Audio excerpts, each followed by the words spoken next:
975. That's where I'm at right now, but it's not where I want to be.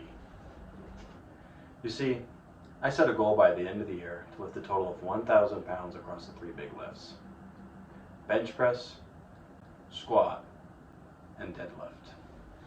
With only 4 weeks left until my final max day of the year, there's no time to waste. Welcome to the road to 1,000.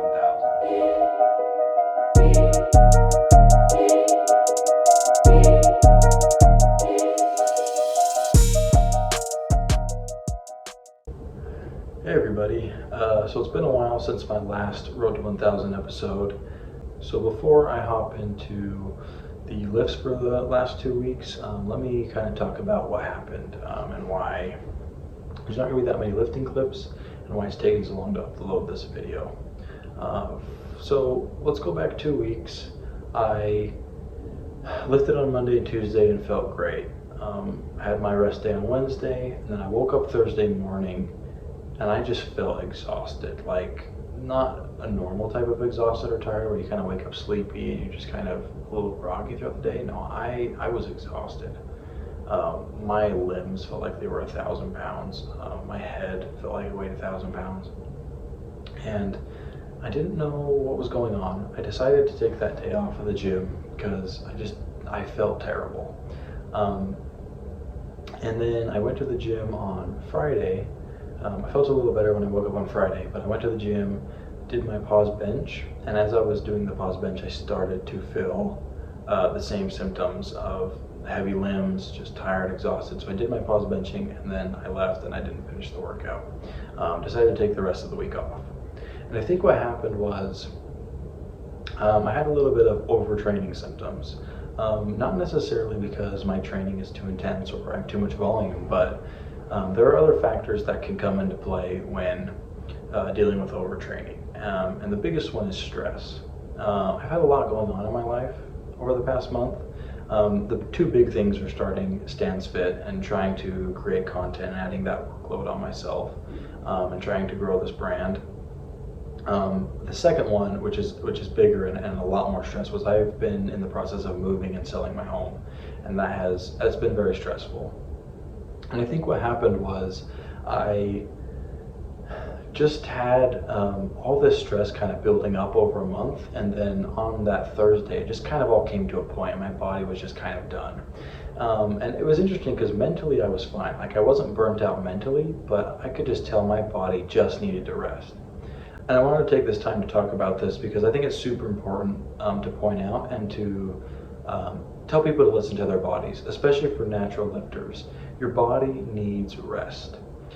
There's a difference between not going to the gym because you don't have motivation, or not going because you're tired, or you don't want to, or whatever, and not going because you need to rest. I've been going to the gym long enough to where I'm pretty good at realizing where that difference is, and knowing when I'm just not motivated, or when, no, my body is screaming at me to rest. The reason it's so important is if you build up stress and don't deal with it or don't relieve it, eventually it is going to have some really bad side effects on your health, to the point where you can even be out of the gym for months and not feeling good for months. So I think it's just so important to, once you feel the symptoms of overtraining coming, take the week off. You'll recover quicker and you will avoid having to take months off and losing a ton of progress that you've worked so hard for. So that was the first week, and then the next week I went back to the gym on Monday, and I felt great throughout the whole workout. I felt great, so I knew the overtraining was I was past that point.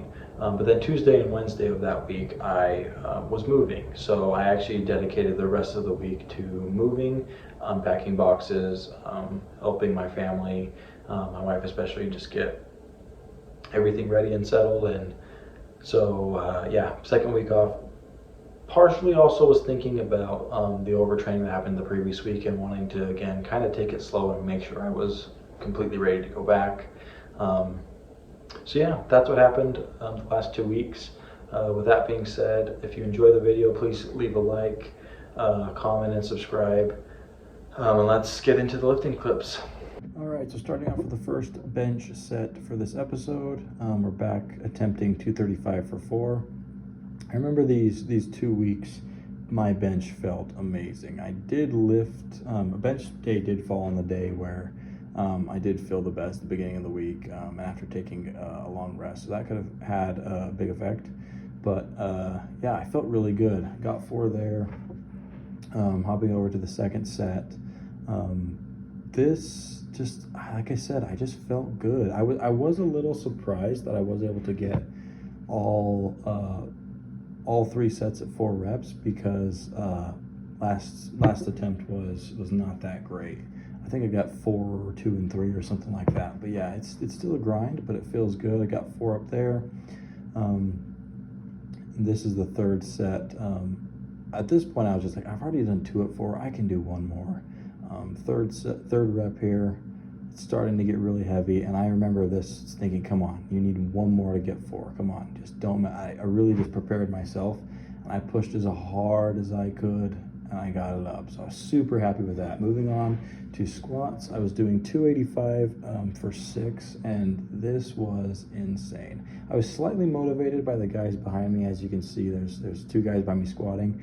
The guy in the black shirt, as I was walking over to squat, he, no kidding, repped 405 for 10 reps. I'm not kidding when I say 10. I'm not exaggerating. I counted, it was 10 reps.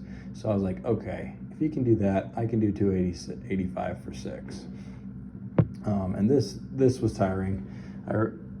The last couple attempts at squat, 4 reps at this weight and 5 reps at this weight, they both took a lot out of me. So this was really hard, but I wasn't gonna give up on any of these sets, because my squat has been feeling so good, and I really want to blow my squat PR out of the water when I max. Yeah, I mean, I do think I can fix the form. I think my heels still come off the ground a little bit. I remember feeling a couple of the reps feeling like I was pushing more off of my toes than off the middle of my foot. Moving on to the third set, again, just same as bench, I was just really focused on getting 6. No matter what, I was going to get 6. If it didn't matter if I had to take a couple seconds in between each rep, I was going to get 6. As you can see, I'm starting to take pauses in between, because this is I'm starting to feel it for sure. But I think it's also important to make sure you perform each rep as good as you can, because you want to build that muscle memory of good form. You don't want to be, going as fast as you can with bad form. I think it's better to, build the correct form and make sure you do that every time. So skipping back to Friday, this was the day after my first kind of day where I felt overtrained, doing pause bench. And again, about this point, honestly, it was the first set where I started to be like, oh, I thought I felt good, but I don't. And that's kind of what I was talking about in the intro, was you need to make sure you listen to your body and you give yourself enough time to rest when this happens. Because you can feel like you're okay, but then you start working out or doing physical exercise, and you start to feel not okay. It's because you feel okay when you're resting, but you don't know if you are okay to move and to go through intense activity. Which is also why I mentioned it's important to take it slow. I was feeling good on this day, so I decided to go to the gym and see what happened. I ended up not feeling great, and like I said, I wanted to finish at least the pause bench set, so I did. And then I went home and decided to take the week off. So again, it's super important, anyone watching this video, to listen to your body. It'll be better for you in the long run. You'll avoid injuries, and you won't lose as much progress because you won't have to take months off the gym. And then the final lift for these 2 weeks was benching on Monday. And I don't know, like, my bench was just insane. Like I said, I was feeling so good. And you remember the first round of benching where 4 reps was a grind? I was doing 5 now. I was going for 5, and I'm able to get all 3 at 5, which was insane. I was not expecting this. I was honestly thinking I might get the first set at 5, and then maybe the next two at 4. But yeah, this has just been feeling really good, which is awesome, because for a while my bench has not been feeling that great. My forearm has felt off. I've been in a mindset where it's just not clicking for me for some reason, but it's starting to feel really good, and I'm confident I can hit a new PR on this as well, which will be awesome, because I have been, for about a year, I think I've been stuck at 255 and not really felt like I can get further, but now I'm finally feeling like I can get further, which is awesome. Clearly, I mean, obviously there's still more form improvements that can happen. I think there's always improvements that can be made, which is part of the reason why I love the gym. You're never going to be perfect at it. As you can see, that last rep is a grind. My dad almost touches it, but we get it up. So yeah, we're going to be attempting 6 next. All right, guys, that brings us to the end of the episode. Next week, I'll be back on the full training schedule, so I'll be bringing you all 6 lifts. So make sure you have notifications turned on and you're subscribed so you don't miss a thing. And as always, leave a like if you enjoyed. Put a comment below in case you have any ideas of how to make this series better, or if you just have any thoughts in general, I'd love to hear them. Until next time.